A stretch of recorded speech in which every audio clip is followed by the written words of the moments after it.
Praise lord, హల్లెలూయా. దేవునికి స్తోత్రం. ప్రభు పరిశుద్ధ నామానికి మహిమ కలుగును గాక. క్రీస్తునందు ప్రియులారా, దేవుడు తన మహాకృపను బట్టి మరొక నూతన ఉదయకాల సమయంలో వేకుమనే రీతిగా ఆయన పాద సముఖములో నిలబడి ఆయన నామాన్ని స్తుతించే చక్కటి ధన్యత అవకాశం మనకి ఇచ్చారు. అందును బట్టి ఆయన ఘననామానికి మహిమ ప్రభావం కలుగును గాక. క్రీస్తునందు ప్రియులైనటువంటి దైవజనులకు, విశ్వాసులకు, సహోదరులకు ఈ కార్యక్రమాన్ని వీక్షిస్తున్న ఆత్మీయులందరికీ ప్రియ రక్షకుడైన యేసుక్రీస్తు వారి ఉన్నతమైన నామములో ఉదయకాలపు శుభములు మరియు వందనాలు తెలియజేస్తూ ఉంటున్నాను.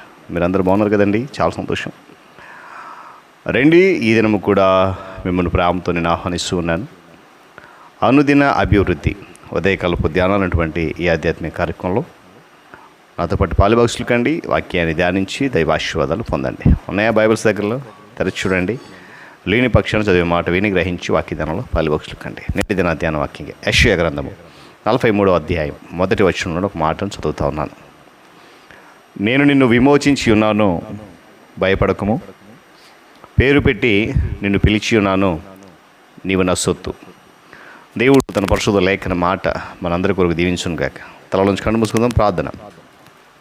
మహాగణుడును మహోన్నతుడైన మా తండ్రి, మీకు వందనాలు. ఉదయకాల సమయంలో మరొకసారి మీ పాద సముఖంలో నిలబడ్డాం. ఈ ఆధ్యాత్మిక కార్యక్రమం ద్వారా అనేకమైన అన్ని మాటలు, లోతైన సత్యాలు, మర్మాలు తెలుసుకుంటున్నాం, ధ్యానిస్తున్నాం. నీకు వందనాలు.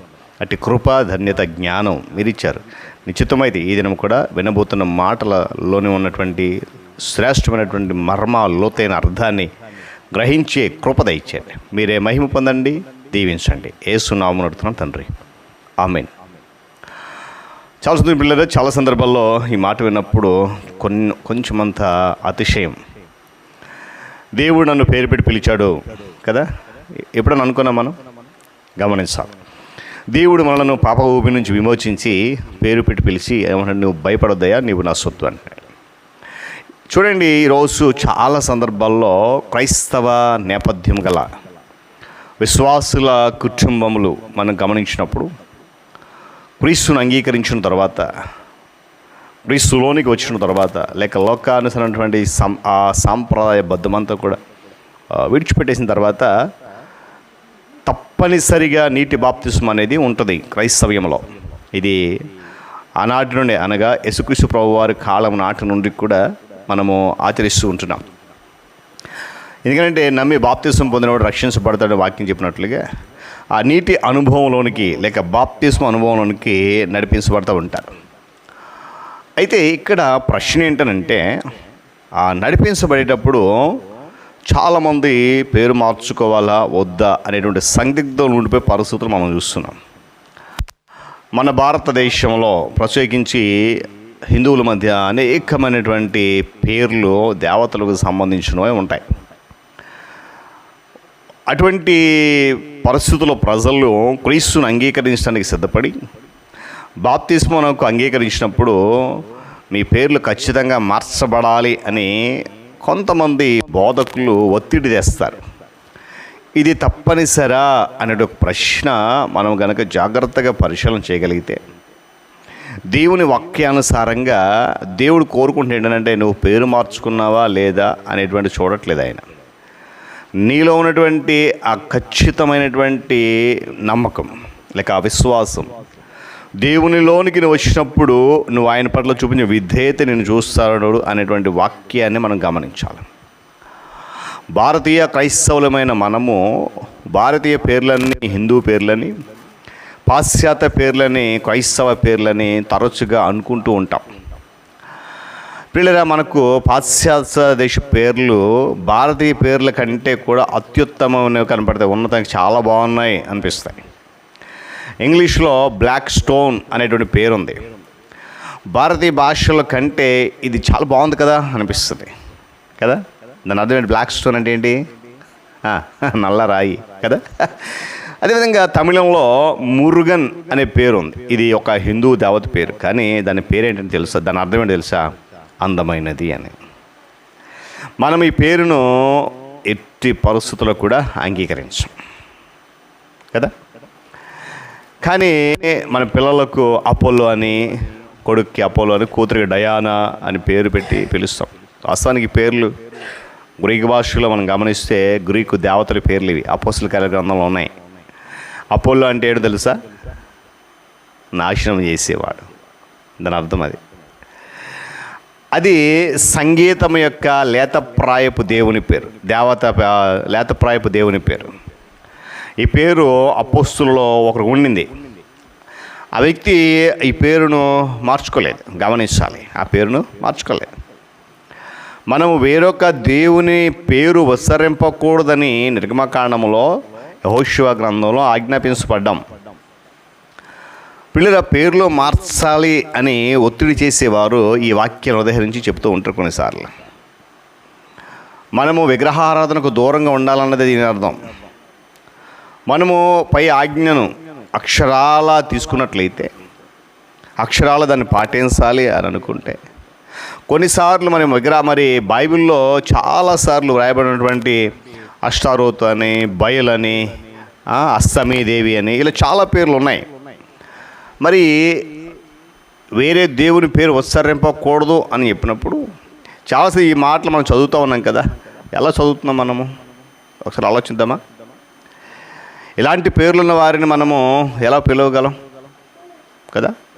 చూడండి, ఏమని వారిని సంబోధించగలం? క్రీస్తునందు విశ్వాసం ఉంచినటువంటి తొలి అన్యుని పేరు కొర్నేలి. ఐరోపా దేశీయులైనటువంటి పేరు లూదియా. కానీ అపోస్తులు ఆ పేర్లు మార్చలేదండి. సౌలు పౌలుగా మారాడు అని మనము సాధారణంగా చెబుతూ ఉంటాం. అయితే అతనికి 2 పేర్లు కూడా తన తల్లిదండ్రులు ఇదివరకే పెట్టబడినవి అని ఆ సత్యాన్ని చాలామంది గుర్తించాలి. ఇది మార్పిడి కాదు. చూడండి, ఉదయకాల సమయంలో మనము ఇప్పుడు పాశ్చాత్య దేశ పేర్లు లేక క్రైస్తవ పేర్లు, బైబిల్లోని పేర్లు పెట్టుకుంటున్నాం, మంచిదే కాదు, నేను ఎవరిని ఇది చేయను. అన్యుల దేవతల పేర్లు పెట్టుకుని మనము పిలవడానికి కూడా ఇష్టపడినట్టు కొన్ని సందర్భాలు ఉన్నాయి, మంచిదే. ఎందుకంటే దేవుడు ఏమన్నాడు? ఆ దేవుని పేరు ఉచ్చరించొద్దు అన్నాడు కాబట్టి బైబిల్ మనం పాటిస్తున్నాం. అయితే బైబిల్లో ఉన్న పేర్లు పెట్టుకున్న మనము ఆ పేరుకు తగినట్లుగా జీవిస్తున్నామా? దానియేలు పేర్లు పెట్టుకుంటారు, డేవిడ్ దావీదు అని పేరు పెడతారు, యోనాథాను అని పేరు పెడతారు, పౌలు అని పేరు పెడతారు, మిరియాము, ఏమండి స్త్రీల పేర్లు, హెప్సిబా, ఎస్తేరు. మరి ఆ పేరుకు తగినట్టు జీవిస్తున్నామా? కనుక ఉదయకాల సమయంలో మనం గమనించాలి, పేరులో ఏముంది? ఏమి లేదు. మనము క్రీస్తుని అంగీకరించిన తర్వాత, నీటి బాప్తిస్మ అనుభవం వచ్చిన తర్వాత మన హృదయము, మన విధేయత, మన అంతరంగము ఆయనకు అంకితంగా ఉందా లేదా, ఆయనకు లోబడేటువంటి విధానం ఉందా లేదా అని మాత్రమే మనం గమనించాలి. వీళ్ళు గమనించిన క్రైస్తవేతర తల్లిదండ్రులు తమ కుమార్తెలకు ప్రేమపూర్వకంగా తాము పెట్టిన పేర్లు ఉంటాయి. తమ పిల్లలు క్రీస్తుని అంగీకరించినప్పుడు వాళ్ళకి సంతోషిస్తారు. గమనించాలి ఈ విషయంలో. తల్లిదండ్రులు ఒకవేళ మార్పు చెందకపోయినా బిడ్డల యొక్క ఆ జ్ఞానాన్ని బట్టి, వారి ఆసక్తిని బట్టి క్రీస్తు దగ్గర వచ్చినప్పుడు చాలా సంతోషిస్తారు. అయితే ఆ క్రీస్తుని అంగీకరించినప్పుడు ఈ బోధ, అంటే మీరు పేర్లు ఖచ్చితంగా మార్చుకోవాలని బోధ ఎవరు చేశారు? అలాంటి సందర్భంలో తమ బిడ్డలకు ఇష్టమైన పేర్లు పెట్టుకున్న తల్లిదండ్రులకి అది అగౌరవంగా అనిపిస్తూ ఉంటుంది. అలా చేసినప్పుడు అనవసరమైనటువంటి ఏర్పాటు భావం, అదేవిధంగా వ్యతిరేకత్వం కూడా ఏర్పడేటువంటి అవకాశము లేకపోలేదు. వీళ్ళు గమనించండి, సువార్త అలా చేసినప్పుడు మనకి మరి స్వేచ్ఛగా సువార్తకు ప్రోత్సాహం అనేది దొరకదు. పేరు మార్చమని అభ్యర్థులు ఎవరైతే బాప్తిస్మానికి వచ్చినప్పుడు, అయ్యగారు నా పేరు మార్చాలండి, ఈ పేరు నాకు వద్దని అని తామంతట తాము కోరినట్లయితే వారి కోరిక మేరకు మనం చేయొచ్చు. ఇలాంటి సందర్భాల్లో సహితము స్థానిక భాషలో, సాంస్కృతిక శైలిలో గల పేర్లను వారు ఎంపిక చేసుకునే విధంగా మనం వారికి సహాయము చేయాలి. నూతన నిబంధన వాగ్దానం చేయబడింది ఏంటంటే కేవలము నూతన హృదయము మరియు నూతన మనస్సు. కానీ వేచి ఉంటే నూతన యెరూషలేములో మనకు ఒక క్రొత్త పేరు అనేది ఇవ్వబడుతుంది. దేవుడి మాటలు మాకు దీవించును కాక. తల నుంచి కళ్ళు మూసుకురండి, ప్రార్థన చేద్దాం. ప్రేమ కలిగిన తండ్రి వందనాలు. మహాగణుడ, మహోన్నతుడ, సర్వాధికారి, నీ కృప, నీ కాపుదనోత్తరమటి స్తుతులు చెల్లిస్తూ ఉదయకాల సమయంలో లోతైన నీ మాట విన్నాం. నిజమే నా తండ్రి, పేరులో ఏమీ లేదు. మేము మారిన తర్వాత మా హృదయము నువ్వు చూస్తున్నావు. మా పై వేషాన్ని చూడట్లేదు, మా అంతరంగాన్ని చూస్తున్నాం, మా విధేయతను చూస్తున్నాం, మా ప్రవర్తన చూస్తున్నాం. ఆయన నీకు లోబడే విధానం చూస్తున్నాం, వాక్యాన్ని అనుసరించే విధానం చూస్తున్నాం. దాన్ని బట్టి మమ్మల్ని మేము నేను మలుచుకుంటూ అనేకులకు ఈ మార్గాన్ని పరిచయం చేస్తూ ఎక్కడ కూడా నా తండ్రి ఏర్పాటువాదంగా వ్యతిరేకత రాకుండా ముందుకు వెళ్ళే కృప ఇచ్చేది. ఈ వాక్యం వింటున్న బిడ్డలందరూ ఒక మేల్కొలుపు ఉండడానికి ప్రతి ఒక్క హృదయం ఆలోచించడానికి సహాయం చేయండి. ఈ మాటల ద్వారా ఎవ్వరు కూడా బాధపడకుండా ప్రతి కృప చూపించండి. ఈ కార్యక్రమం మరింత ఘనముగా నడిపించి అనేక మంది ఈ కార్యక్రమం ద్వారా నిన్ను స్తుతించే కృప ఇచ్చేది. యేసు నామమున అడుగుతున్నాను తండ్రి, ఆమేన్. త్రియేక దేవుని దీవెన, ఆయన సన్నిధి కాపుదల సదాకాలము మనందరికీ తోడేండి నడిపించును గాక. ఆమేన్.